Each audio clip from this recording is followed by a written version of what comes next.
My name is Tessa Bennett. I'm 29 years old. And the night my family finally applauded my brother for being self-made, I was sitting 3 seats away with my bank app open under the table.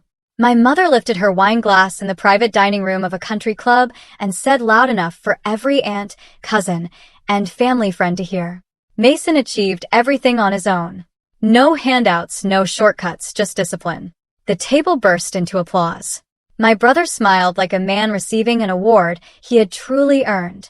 He even placed one hand over his chest, pretending to be humbled, while the $6,500 warehouse payment I had covered that morning was still marked processing on my screen. I didn't blink. I didn't cry. I just looked at him and waited for him to correct her. He didn't. My mother kept going, praising his grit, his independence, his business mind, and every word felt like someone scraping a key across the life I had quietly sacrificed. For 18 months, I had paid the warehouse lease for his small delivery company. I had covered the insurance, the software subscription, and the emergency payroll when he claimed he was 1 month away from breaking through.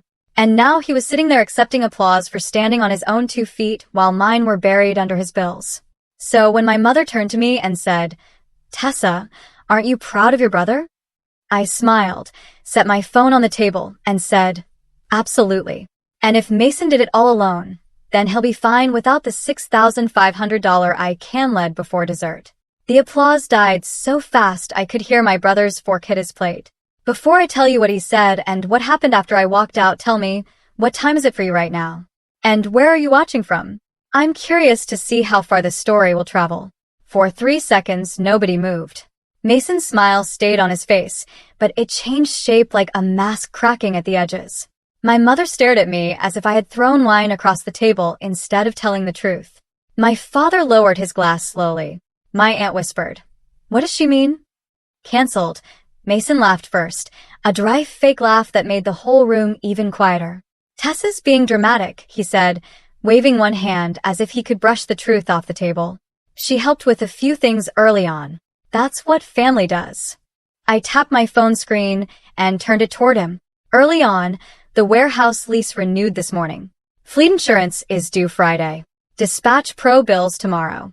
Payroll bridge payment is scheduled for Monday. Should I keep going?" His face changed again. This time, everyone saw it. My mother reached for my wrist and hissed, "Not here." I pulled my hand back gently. "Why not here? You praised him here." Mason leaned forward, his voice low and sharp. "You're embarrassing yourself." I looked straight at him. "No, Mason. I funded your image. There's a difference." The room went silent. That was the first time I saw real fear in his eyes. Not shame, not regret, but fear. Because he knew exactly what I had done. I hadn't made a speech. I hadn't posted screenshots. I hadn't screamed.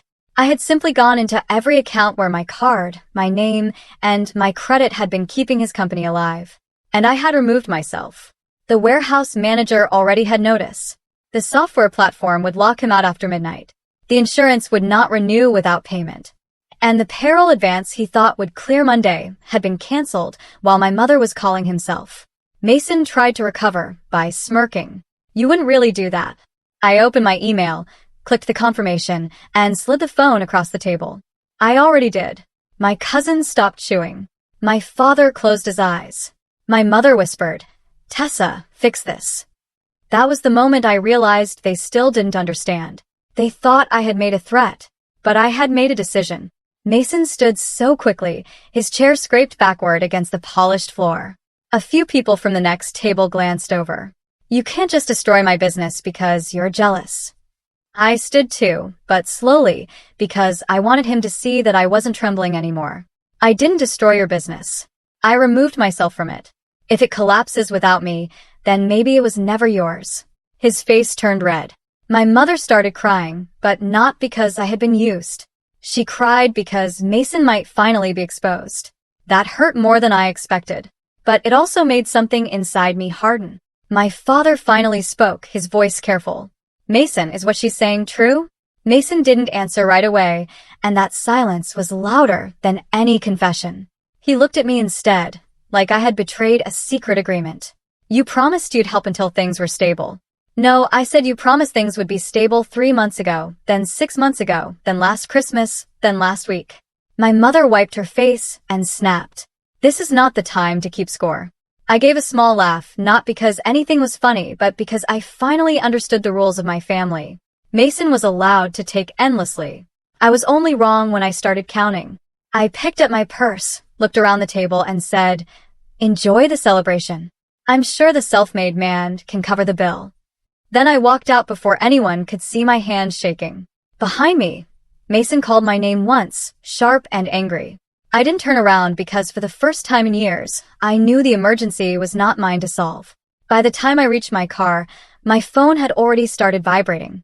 Mason called first, then my mother, then Mason again, then a text from my father. "Come back inside. This has gone far enough."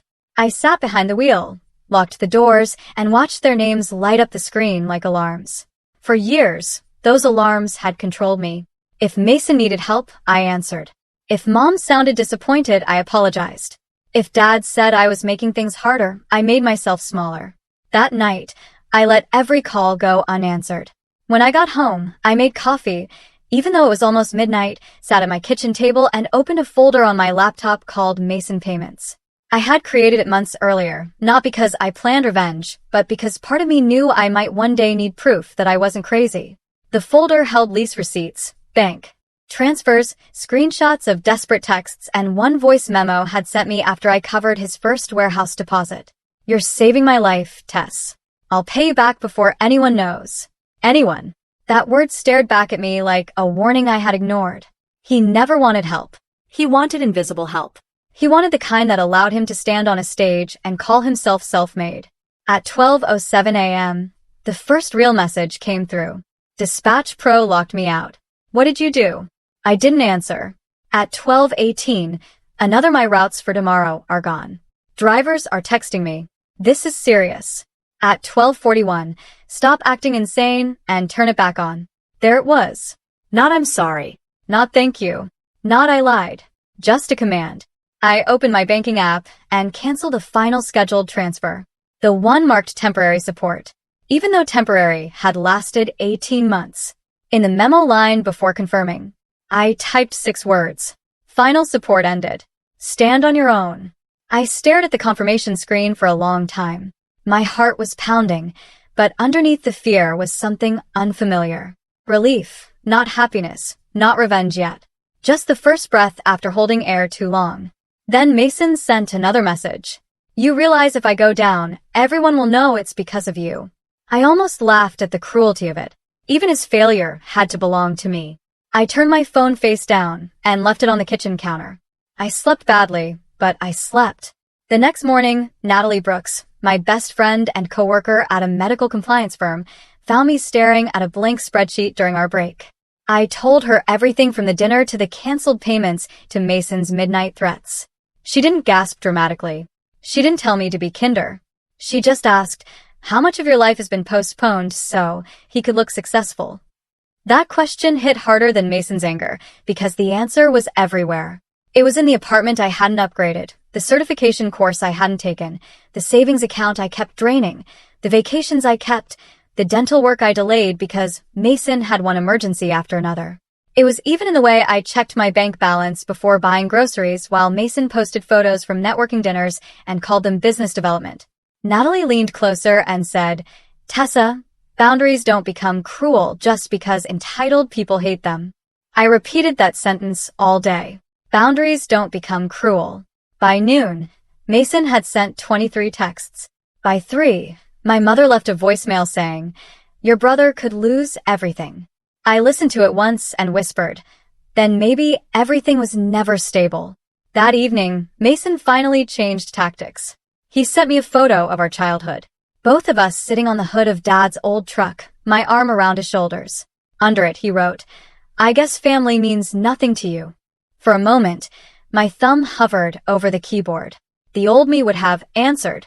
She would have explained, apologized, softened the boundary, offered one last payment with conditions nobody respected.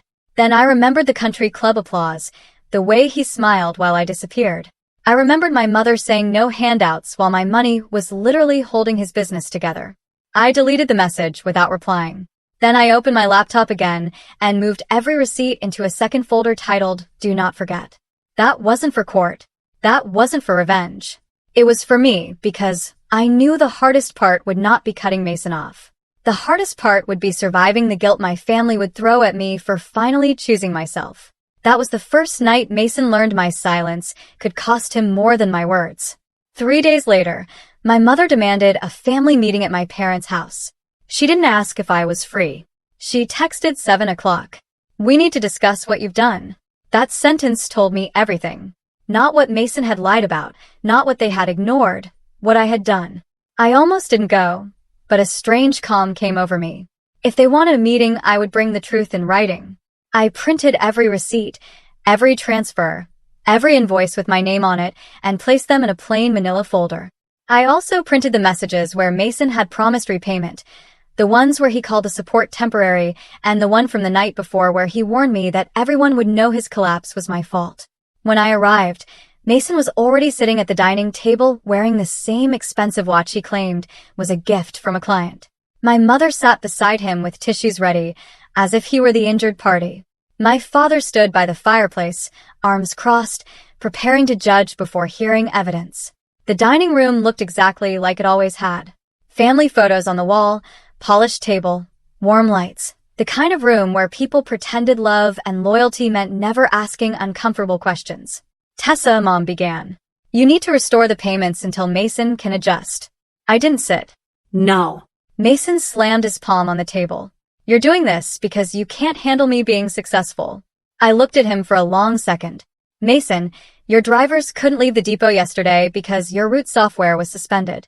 Your warehouse manager emailed you a late notice this morning. Your insurance broker called me because my card was removed. That's not success. That's a costume. My mother's mouth tightened. You are humiliating him. No, I said, I'm refusing to keep financing the humiliation of myself. Mason stood up, pointing at me. You promised you'd help me. I promised temporary help after you said you'd pay me back in 3 months. That was 18 months ago. You make it sound like I forced you. I opened the folder and spread the first stack of papers across the table. The pages slid over the polished wood like evidence in a room that had always preferred emotion over facts. No, you manipulated me. There's a difference. My father finally moved closer. He picked up one invoice, then another. I watched his expression shift from irritation to confusion to something close to embarrassment. $6,500 every month, he asked. My mother snapped. Gregory, don't start. But he didn't put the papers down. Mason tried to grab them, and I pulled them back. These are copies. Touch them if you want. For the first time, my father looked at Mason instead of me. You told us investors were covering operations. Mason's jaw tightened. They were. Tessa just helped bridge gaps. Every month, Dad asked. Mason looked away. That tiny movement changed the room. My mother saw it too, but she refused to surrender.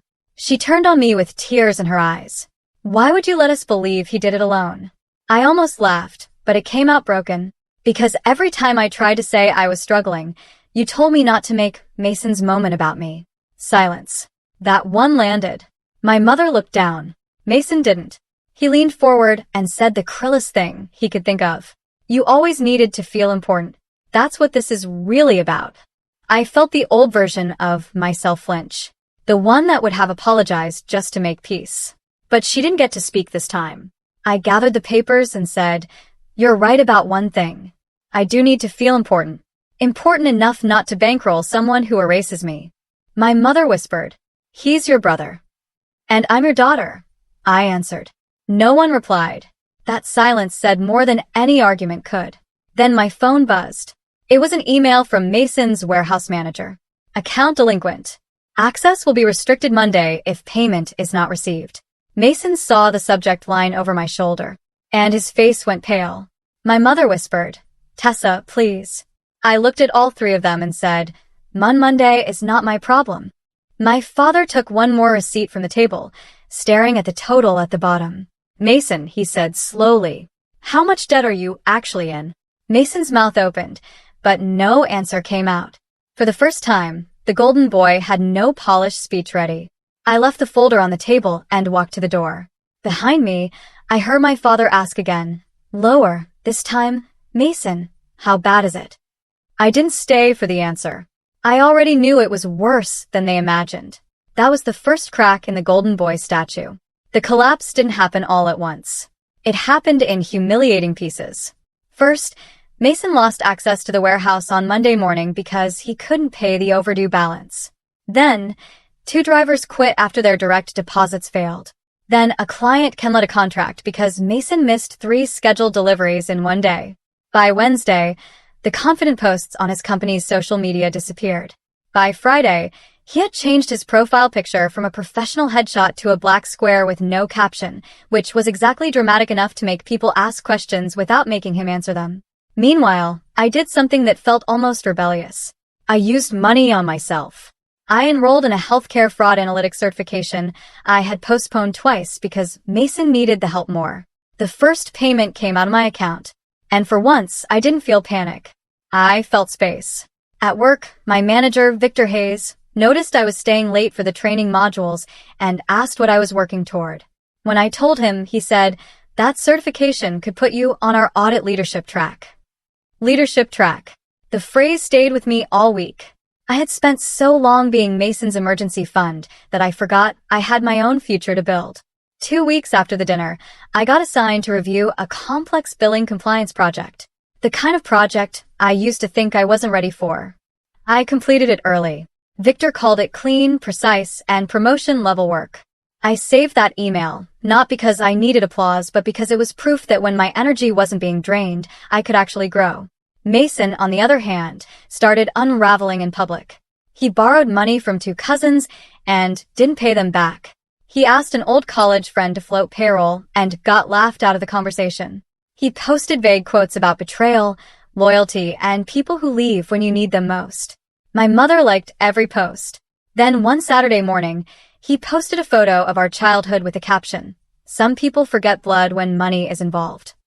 I stared at it for less than 10 seconds before blocking him. Not muting, not unfollowing, blocking. My mother called within minutes. "Did you block your brother?" "Yes, he's hurting." "So am I, but he's losing his business." "Mom, I lost 18 months of my life, quietly." "He's losing a lie loudly." She went silent. I thought she had hung up, but then she said, "You sound cold." That hurt, but it didn't break me. "No," I said, "I sound clear." The next day, Mason's company page disappeared completely. By Monday, my father called me for the first time without my mother on the line. His voice sounded older. "Tessa, did you know Mason used your payments to qualify for a business loan?" I closed my eyes. I hadn't known what loan. "He listed your recurring transfers as operating revenue." My stomach turned. That wasn't just selfish. That was dangerous. My father continued. "The lender is asking questions because the deposit stopped." For a moment, I couldn't speak. Mason had not only used my money, he had used the appearance of my money to look stable on paper. My father sighed. "I'm sorry, Tess." It was the first time in years he had called me Tess, without needing something. "Dad," I said carefully, "do not cover this for him." He didn't answer right away. Then he said, "I don't think I can." That sentence felt like thunder in the distance. Something bigger was coming, and for once, it wasn't coming for me. The next week, Mason made the mistake that ended the family myth for good. He posted a long emotional message online about being sabotaged by someone close and forced to shut down a promising business because family support disappeared overnight. He never named me, but he didn't have to. Relatives started texting. One cousin wrote, "I don't know what happened, but business is hard. Maybe don't kick someone when they're down." Another sent a prayer emoji and a lecture about forgiveness. I didn't respond to any of them. Then Natalie called me during lunch and said, "Tessa, you need to look at the comments." I opened the post reluctantly, expecting more sympathy for Mason. Instead, I saw his former driver, a woman named Kayla, had commented, "Support disappeared." "You mean the sister whose card you used for the warehouse? The one you told us was your silent investor? Pay your people before posting poems." My heart stopped. Under her comment, another former employee added, "He told us his family money was secured." Then payroll bounced. Then a vendor wrote, "We sent 3 overdue notices. Stop blaming family." Mason deleted the post within 20 minutes, but screenshots had already spread through the family. Group chat. This time, I didn't have to defend myself. Other people did it for me. That evening, my mother came to my apartment. She didn't call first. I opened the door and found her standing there with no makeup, no speech prepared, no tissue in hand for Mason. Just my mother, looking smaller than I had ever seen her. "Can I come in?" she asked. I almost said no, but I stepped aside. She sat on my couch, twisting her wedding ring. I saw the screenshots. I waited. I didn't know about the loan. I didn't know about the payroll. I didn't know he was telling people you were an investor. Her voice cracked. "I thought you were helping him, because you wanted to." That sentence almost made me laugh from exhaustion. Mom, I wanted to help him the first time. Maybe the second. After that, I was afraid of what would happen if I stopped. She looked at me then. Really looked at me. Afraid of him. Afraid of all of you. The words sat between us, heavy and undeniable. She covered her mouth. Tessa, every time Mason struggled, the family turned toward me like I was the solution. Every time I struggled, you told me to be patient, be generous, be understanding. I became the family's backup plan, and nobody asked if I was okay being used that way. My mother cried then, but quietly. It wasn't the performance she used at family meetings. It was real grief, and I didn't know what to do with it. "I failed you," she whispered. I wanted to accept the apology immediately, because that would have been easier, but healing isn't a light switch. "You did," I said. She flinched, but she nodded. "Mason is at the house," she said after a moment. "Your father told him we're not paying the warehouse debt. He didn't take it.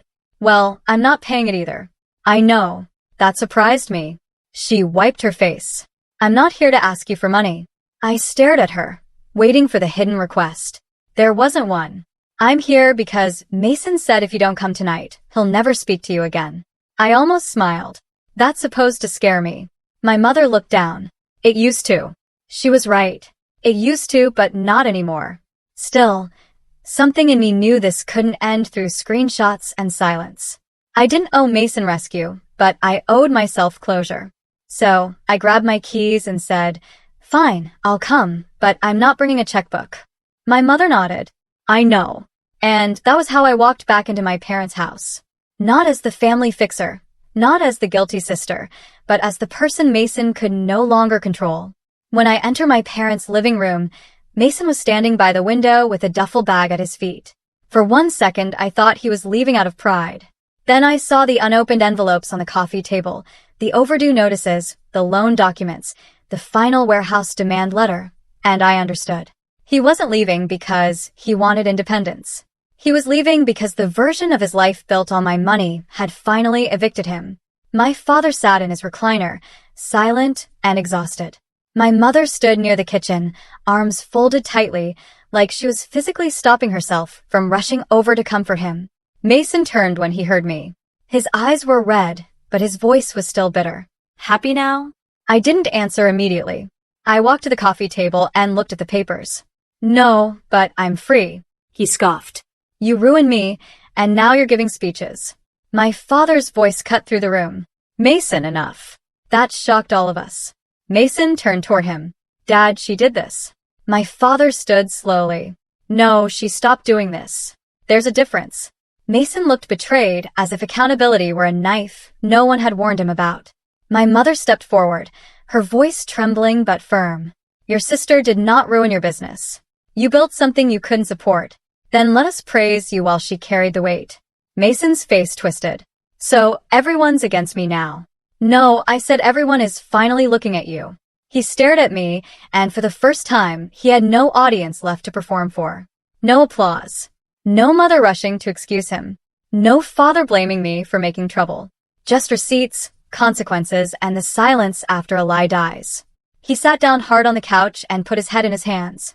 "I was going to fix it," he muttered. "I just needed more time." I sat across from him, not beside him. That mattered. You didn't need more time, Mason. You needed more money, more silence, and more people willing to believe the version of you that felt better than the truth. He wiped his face angrily. "What do you want me to say?" "The truth." He laughed once, but it broke halfway through. "Fine. I lied. I told people I had investors. I told Mom you only helped once. I told Dad the business was stable. I used your transfers to make the loan application look stronger. I thought once I got bigger contracts, I'd pay everything back before anyone found out. My mother covered her mouth. My father looked away. I felt something inside me loosen, but it wasn't forgiveness. Not yet. It was confirmation. And when I stopped, I asked. Mason swallowed. I panicked. No, I said. When I stopped, you blamed me. He didn't deny it. That silence was the closest he had come to honesty. I took a folded paper from my purse and placed it on the table. Mason eyed it like it might explode. What is that? A boundary? He frowned. A what? A written boundary. I'm not paying your debts. I'm not co-signing anything. I'm not covering payroll, rent, insurance, software, or emergencies. I'm not answering abusive texts. I'm not letting mom or dad pressure me on your behalf. If you want a relationship with me, it starts with a real apology and a repayment plan reviewed by a financial counselor. Not because I expect to get every dollar back, but because you need to face what you took. Mason stared at the paper. You're treating me like a criminal. No, I'm treating myself like a person. My mother started crying again, but this time she didn't ask me to soften it. My father picked up the paper, read it, and said, "This is reasonable." Mason looked at him in disbelief. Reasonable? I might have to file bankruptcy. Then you file, my father said. I might lose the company. Then you lose it. Mason's shoulders caved in. The words finally landed because they came from the person who had always rescued him with silence. He looked at me, and his voice dropped. I don't know who I am without it. That was the first honest sentence he had said all night. For a moment I saw my brother. Not the golden boy, not the fake founder. Just a scared man who had mistaken praise for identity. I could have reached for him. The old Tessa wanted to. But the new Tessa knew compassion without boundaries becomes self-destruction. Then find out, I said, but don't use me as the mirror anymore. He cried then. Not loudly, not dramatically. Just a quiet, defeated kind of crying that made the room feel older. He apologized, but I didn't hug him right away.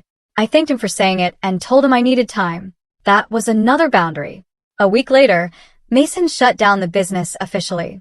He moved into a smaller apartment, sold the watch, took a night shift warehouse job, and enrolled in a basic accounting course because the counselor told him he didn't understand cash flow well enough to run anything. Some relatives called it sad. I called it overdue. My mother stopped praising him as self-made. My father stopped asking me to be the bigger person. And me. I finished my certification, moved into a better apartment, and accepted a promotion that paid more than enough to rebuild what I had lost. Mason and I didn't become close overnight. This isn't that kind of story. Some damage does not disappear because someone finally says, sorry, but one evening, months later, he sent me a payment confirmation for $200 with a note. First repayment. I know it's not enough. I'm starting anyway. I stared at it for a long time, then replied, keep going. That was all. No heart emoji, no speech, no rescue, just 2 words and a closed door that might someday open differently. What I learned is this. Love is not measured by how much you let someone take from you. Real love sometimes means letting people face the consequences they have spent years avoiding. Setting boundaries does not make you selfish. It means you finally understand that your life has value too. And if someone can only love you while you are useful, then losing their approval might be the beginning of your freedom. So tell me honestly, have you ever had to stop saving someone you loved because saving them was destroying you? I told the story from Anna's personal point of view so viewers can feel her shock, anger, and quiet straying as if they're standing outside that locked gates with her. Through her eyes, we see how betrayer can hide behind the word family and how one calm decision can change everything. Anna does not just expose the truth. She finally chooses herself. Now I want to ask you, if your own family locked you out of something you worked hard to do, would you forgive them or would you walk away and protect your peace?